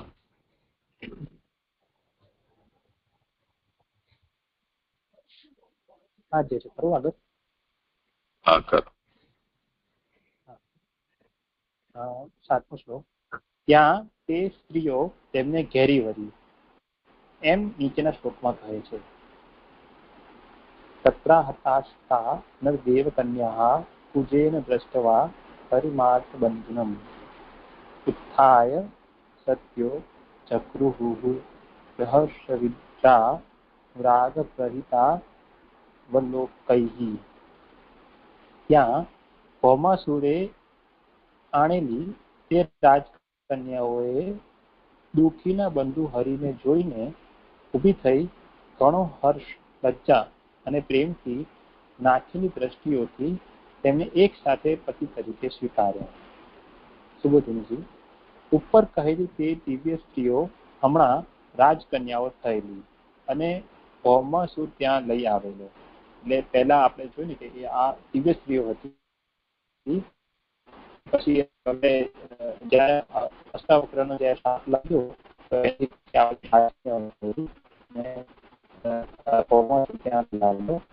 ત્યાં અંતપુરમાં સર્વ દુઃખ હરનાર આ લોક અને પરલોકના દોષો દૂર કરવાની શક્તિવાળા પોતાના ભોગ માટે તેમ કહે છે. એવી શંકા ન કરે તે માટે 8 બંધનમ એટલે દુઃખી પુરુષો થાય ત્યારે બંધન રીતે તે દુઃખીઓનું હિત કરનારા ભગવાનને જોઈને ઊભી થઈ. એટલે અહીંયા એવું સમજાવ્યું છે કે જે છે અંતપુરમાં જે છે એ લોકોને પોતાના ભોગ માટે છોડાવ્યા એવું કોઈ શંકા કરે તો એવી શંકા ન રહે તે માટે 8 બંધન એટલે કે દુઃખી પુરુષો થાય ત્યારે બંધુની પેટે એ જોઈને એમને જોઈને એક સાથે જ તેમને પતિ તરીકે સ્વીકાર્યા. ત્યારે પ્રભુને જોયા ત્યારે ઊભું થઈ અને એમને મનથી એવું વિચાર્યું પ્રભુ છે. નંદીશ, અવાજ બહુ તૂટી રહ્યો છે.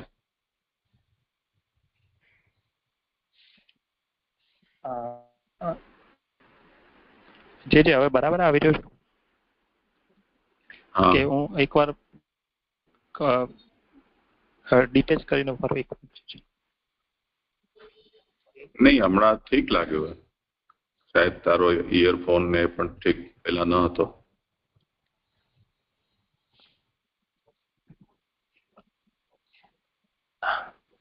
હા હા જી અને બંધુ એ વિશેષણો તેમને જાણેલા યોજેલા નથી પરંતુ સ્વરૂપથી જણાયા તે જ કહેલા છે. એટલે કે અહીંયા ઉદ્ધવજી જે આ પ્રભુના જે ગુણો કહી રહ્યા છે કે હરિ અને દુઃખીના બંધુ એ વિશેષણો છે એ એમને પ્રભુને જાણતા હતા એટલે યોજેલા નથી પરંતુ સ્વરૂપથી અહીંયા એમને જોઈ રહ્યા છે અને એનો અનુભવ કરી રહ્યા છે તો એ રીતે એમને અહીંયા કહેલા છે. તેથી જ ભગવાનના માત્ર દર્શનથી બંદીખાનાનું દુઃખ બંધુઓએ કરેલા ત્યાગ વગેરે સર્વ દુઃખો ભૂલાઈ જવાથી ફરીથી તેમનું સ્મરણ થયેલું નહીં. એટલે કે હવે જયારે એમને આ બંદીખાનામાં આટલા ટાઈમથી હતા તો એનું દુઃખ છે અને પછી બંધુઓનો ત્યાગ થઈ ગયેલો, મતલબ એ લોકોના સગાવાલા છે તો એ બધું દુઃખ એમને એક સાથે ભૂલાઈ ગયું અને ફરી પાછું તેનું સ્મરણ પણ નહીં થયું કે જાણે એવું થયું જ નતું. એમ પોતાના ઘરમાં પુષ્ટ થયેલી હોય તેમ કામની કલાથી પૂર્ણ તે સ્ત્રીઓએ કરોડો કામદેવના લાવણ્ય વાળા ભગવાનને ભોગ કરવાની ઈચ્છાથી પતિ તરીકે સ્વીકાર્યા. એમ ઘણો હર્ષ, લજ્જા અને પ્રેમથી નાખેલી દ્રષ્ટિઓ શબ્દથી કહેલું છે. એટલે કે અહીંયા એ લોકોને આવું દુઃખ પડ્યું જ ના હોય એ રીતે એ લોકોનું અત્યારે સ્ત્રીઓનું એટલે બધું હતા અને આનંદથી સ્વીકારી રહ્યા હતા અને એમણે ભગવાનને ચિંતાથી અથવા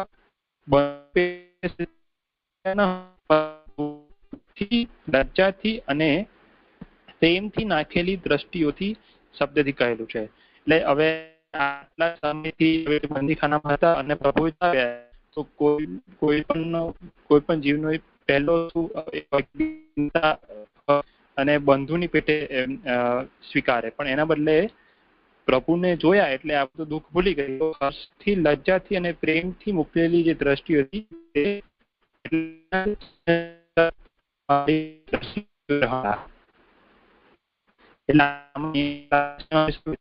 કે હર્ષથી એટલે આનંદથી, આ જે લજ્જાથી છે એ બરાબર ચિત્તથી ને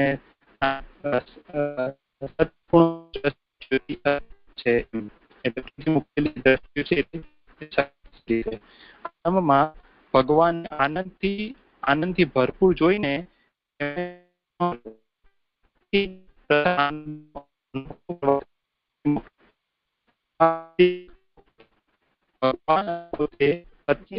અવાજ બ્રેક થાય છે.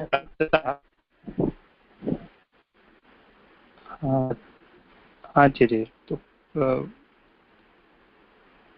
જે હવે પછી હું થોડું લોકેશન ચેન્જ કરી જોઉં છે. હવે બરાબર આવ્યો, છેલ્લે પાછા બોલ્યા ને તમે.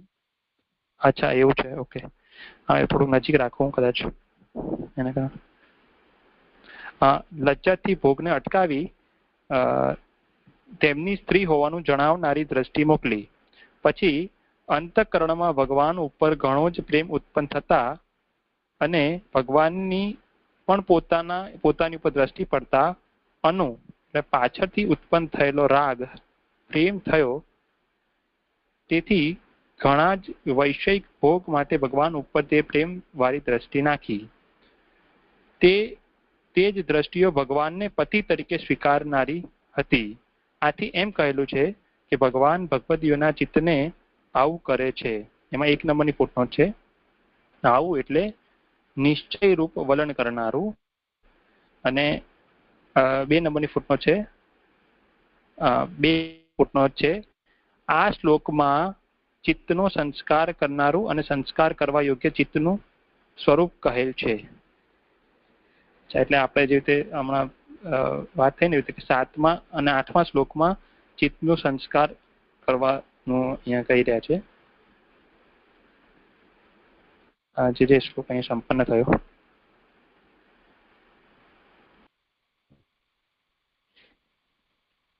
કઈ છે વિચારણી?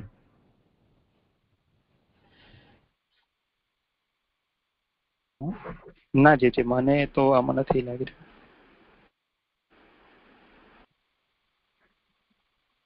આગળ કોનો છે? જે મારો જ છે. હા કરી. નીચેના શ્લોકમાં ભગવાને તેમનો સ્વીકાર કર્યો એમ કહે છે. આસામ મુહૂર્ત એકસ્મિન્ના નાગરેષુ યોષિતામ સંવિધિમ ચક્રુહે પાણીમુરુરૂપઃ સ્વમાયા. પોતાની માયાથી ઘણા રૂપવાળા થઈ એક મુહૂર્તમાં જુદા જુદા ઘરોમાં આ સ્ત્રીઓનો હાથ ભગવાને વિધિ પ્રમાણે ગ્રહણ કર્યો.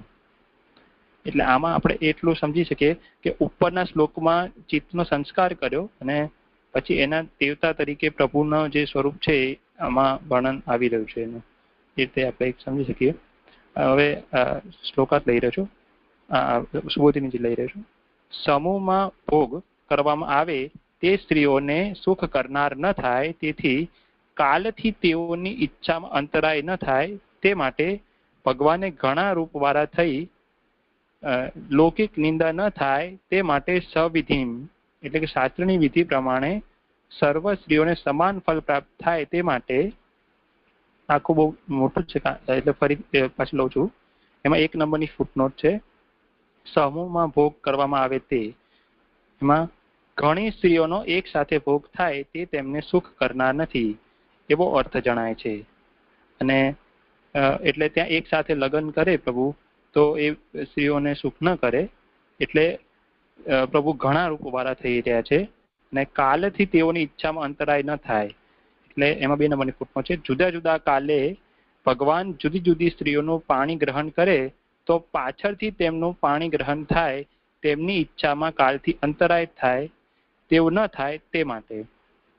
એટલે હવે એક સાથે ન કરે, વારાફરતી કરે, એક પછી એક, તો પછી જે પાછળ આવનારી જે છે એ લોકોને કાલથી અંતરાય થાય તો એ લોકોને સુખ ન થાય. એટલા માટે ભગવાન ઘણા રૂપવાળા થઈ એક જ સમયે એક જ કાલે તે એ લોકોની સાથે અહીંયા વિવાહ કરી રહ્યા છે. અને લૌકિક નિંદા ન થાય તે માટે સવિધિમ એટલે શાસ્ત્રની વિધિ પ્રમાણે સર્વ સ્ત્રીઓને સમાન ફળ પ્રાપ્ત થાય તે માટે અને પોતાનું ભગવાનપણું જણાવવા એક મુહૂર્તમાં તેમનો હાથ ગ્રહણ કર્યો એટલે તેમની સાથે વિવાહ કર્યો એવો અર્થ છે. પોતાની માયાથી એટલે જગત રચનારનું સાધન બનેલી માયાથી ઘણા રૂપવાળા થયા. એટલે અહીંયા જે આ પ્રભુ જે જુદા જુદા રૂપ ધારણ કરી રહ્યા છે તે પોતાની માયાથી કરી રહ્યા છે. એટલે જે માયા જે જગત રચવામાં સાધન બનેલી એ જ માયાથી પ્રભુ આ ફરી એને સાધન બનાવીને રૂપ લઈ રહ્યા છે. હવે ભગવાન માત્ર સચ્ચિદાનંદ રૂપ હોવા છતાં ભોગ માટે તે સ્ત્રીઓ ગ્રહણ કરી શકે તેવા થવા માટે માયાથી પોતાના સ્વરૂપને ઢાંકી દેતા હોવાથી માયા સાધન થાય છે. જે આ થોડુંક લાઈન નથી સમજમાં આવી રહી કે ભગવાન સચ્ચિદાનંદ રૂપ હોવા છતાં તો પછી માયાથી પાછું સ્વરૂપ ઢાંકી દીધું એટલે એ પોતે ભગવાન છે એવું એ આ લોકોથી છુપાવી રહે છે. એ થોડુંક નથી સમજમાં આવી રહ્યું, એ સમજાવી દીધી આપ. એટલે એવી રીતે લેવાનું જે આને કે ભાઈ આ લોકોને નહીં ખબર પડે કે ભગવાન છે એવું, તો એ થોડુંક નથી સમજમાં આવ્યું. જેમ બંધુઓએ ભગવત રૂપ જગત ચિદન સ્વારી માયાથી ઢકાઈ જતા, જેમ બધુએ ભગવત રૂપ જગત ચિદન સ્વારી માયાથી ઢકાઈ જતા બધાએ તેનો પોતાની ઈચ્છા પ્રમાણે વ્યવહાર કરે છે, તેમ ભગવાન પોતાની માયાથી તેઓએ ઈચ્છેલા ભોગની તેમને પ્રાપ્તિ થાય તે માટે ઘણા રૂપવાળા થાય એવો અર્થ છે. એટલે અહીંયા જેવી રીતે જગતને માયા ઢાંકી રહી છે, જગતનું સાચું સ્વરૂપ ઢાંકી રહી છે, એવી રીતે એટલે અને એના કારણે બધા પોતાની ઈચ્છા પ્રમાણે વ્યવહાર કરે છે. તેવી રીતે ભગવાને પણ અહીંયા માયાથી કર્યું હોય રૂપ એવું લાગી રહ્યું છે. અને એટલે આ સ્ત્રીઓથી પાછું પહેલા એમને જણાવ્યું આગલા શ્લોકમાં જે રીતે બતાવ્યું કે એ પોતે ભગવાન છે એવું અનુભવ કરાવ્યો અને પછી પાછળથી અત્યારે ઢાંકી રહ્યા હોય એવું જે સમજમાં આવે છે એ જે સાચું છે કે નહીં કહેજો. માટે ઘણા રૂપવાળા થયા એવો અર્થ છે. જોશિતામ એટલે કે સ્ત્રીઓનો શબ્દથી ભોગ કરવા યોગ્ય સ્થિતિ જણાવી રસ પૂરેપૂરો પ્રગટ થાય તે માટે જુદા જુદા ઘરોમાં હાથ ગ્રહણ કર્યો. એટલે અહીંયા ઘણા રૂપવાળા થયા અને બધા સાથે જુદા જુદા ઘરોમાં હાથ ગ્રહણ કર્યો. અહીં ગાંધર્વ વિધિ હોવાનું જણાય છે કારણ કે ક્ષત્રિયોમાં તે વિધિ મુખ્ય છે.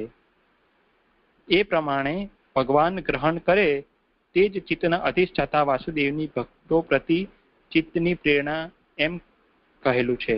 આમાં 3 નંબરની ફૂટનોટ છે કે ગ્રહણ એટલે ગાંધર્વ વિધિથી ભક્તનું પાણી ગ્રહણ.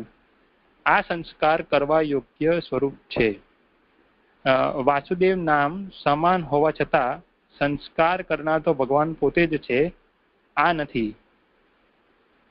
જે આ પણ સેકન્ડ લાઈન પણ થોડી સમજમાં નથી આવી રહી કે ગ્રહણ એટલે ગાંધર્વ વિધિ, એ તો સમજમાં આવી છે પણ આ સંસ્કાર કરવા યોગ્ય સ્વરૂપ છે એ બી સમજમાં આવ્યું. પણ આ વાસુદેવ નામ સમાન હોવા છતાં સંસ્કાર કરનાર તો ભગવાન પોતે, એટલે આ જે વાસુદેવ યુ નહીં સમજવાનું ને ભગવાન પોતે જ સંસ્કાર કરનારા છે એવી રીતે જે લેવાનું એ મતલબ.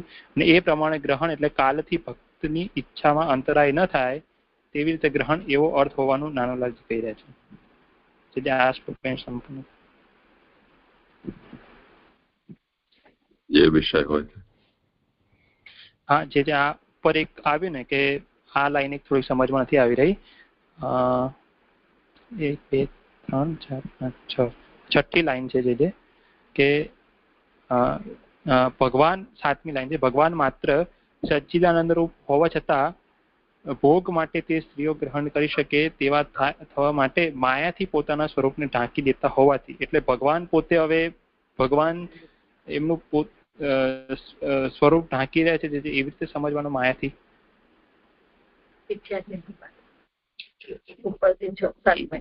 ભગવાન માત્ર સચિન હોવા છતાં ભોગ માટે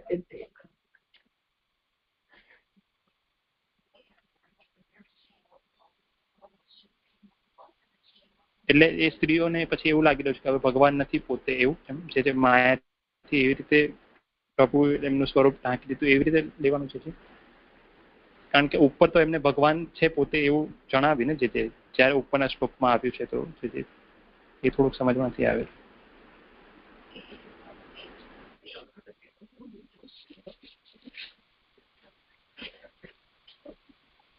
જો પોતાની માયાથી ઘણા રૂપવાળા થઈ, તો અહીંયા માયાનો શા માટે સંદર્ભ લાવ્યા છે?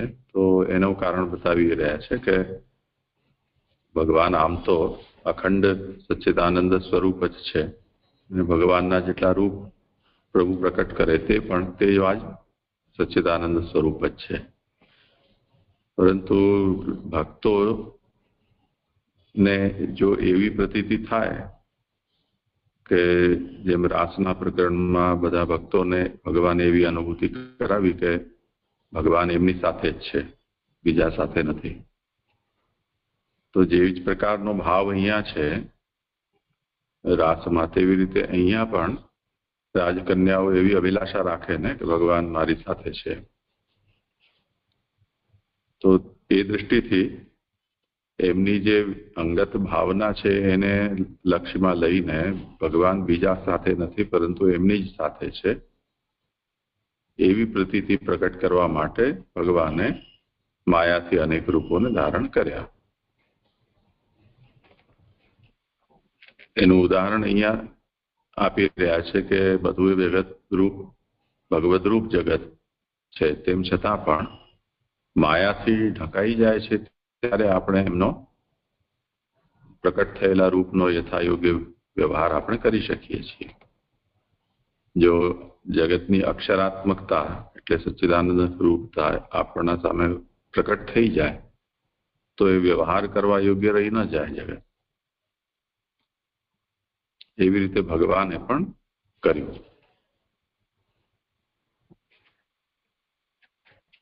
હા, જે સમજમાં આવ્યું. હા, અને જે આ ત્રીજી નંબરની ફૂટનોટ છે ને, એમાં આ એક સેકન્ડ લાઈન નથી સમજમાં આવી રહી કે વાસુદેવ નામ સમાન હોવા છતાં સંસ્કાર કરનાર તો ભગવાન પોતે જ છે, આ નથી. એટલે અહીંયા વ્યૂહ દ્વારા સંસ્કાર ન કરીને ભગવાને સ્વયં કર્યો છે. હા હા જી, મારા શ્લોક અહીંયા સંપન્ન થયા. દંડવત પ્રણામ છે. એક મિનિટ, એમનો અવાજ બ્રેક થતો હતો ને, તો 7મા શ્લોકમાં જે સચ્ચિદાનંદનું હર્ષ, લજ્જા અને પ્રેમથી મોકલાવેલી જે દ્રષ્ટિઓ, એટલે આનંદ ચિત્ત અને સદગુણવાળી દ્રષ્ટિઓથી ગ્રહણ કરેલા, તો એમાં 1 to 1 આવી રીતે સચ્ચિદાનંદ એવી રીતે સમજવાનું હોય તો કેવી રીતે? એ નથી વિષય ક્લિયર થયો.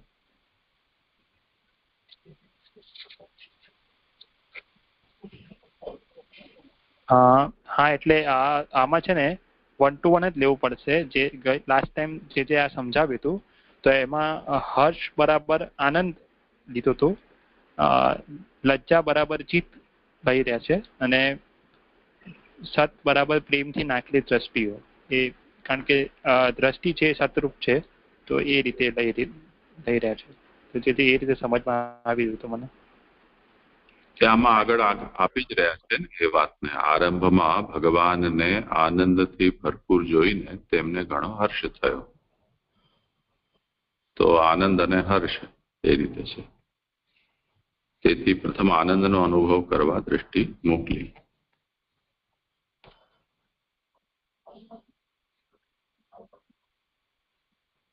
એવું જે છે ચિત્ત અને સતમાં એવું ક્લિયર નથી, અને બધા સ્ટેટમેન્ટમાં દ્રષ્ટિ મોકલી, દ્રષ્ટિથી, દ્રષ્ટિ પડતા, એટલે દ્રષ્ટિ ગુણવાળી દ્રષ્ટિઓથી ગ્રહણ કરેલા, એટલે ચિત્ત અને સતમાં એટલું ક્લિયર નથી થઈ રહ્યું.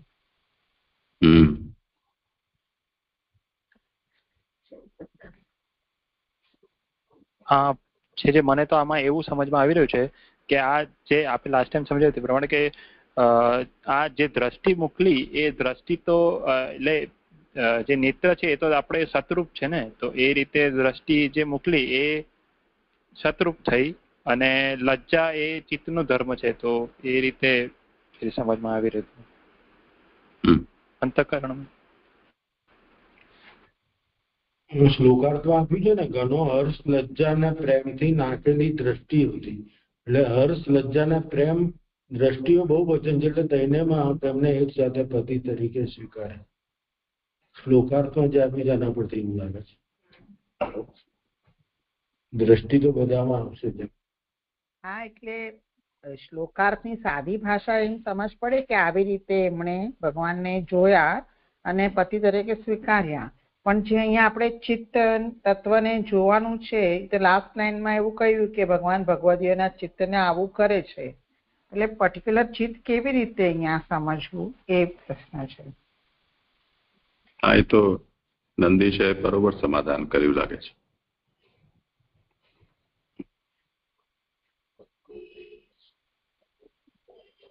પાછું કહેશો નંદીશભાઈ? હા, એટલે આ જે નેત્રજી છે, નેત્ર આ જે દ્રષ્ટિ મોકલી એ કહ્યું તો એ શત્રુપ થઈ અને આ લજ્જા છે એ ચિત્તનો ધર્મ છે એમ. જે પહેલા બુદ્ધિથી ભગવાનને પોતાના પતિ તરીકે સ્વીકાર્યા, તો એ બુદ્ધિથી પછી એમને પછી અંતઃકરણમાં જઈ રહ્યું છે, તો એ લજ્જા આવી રહી છે, તો એ રીતે ચિત્તનો ધર્મ હોય એવું લાગી રહ્યું છે.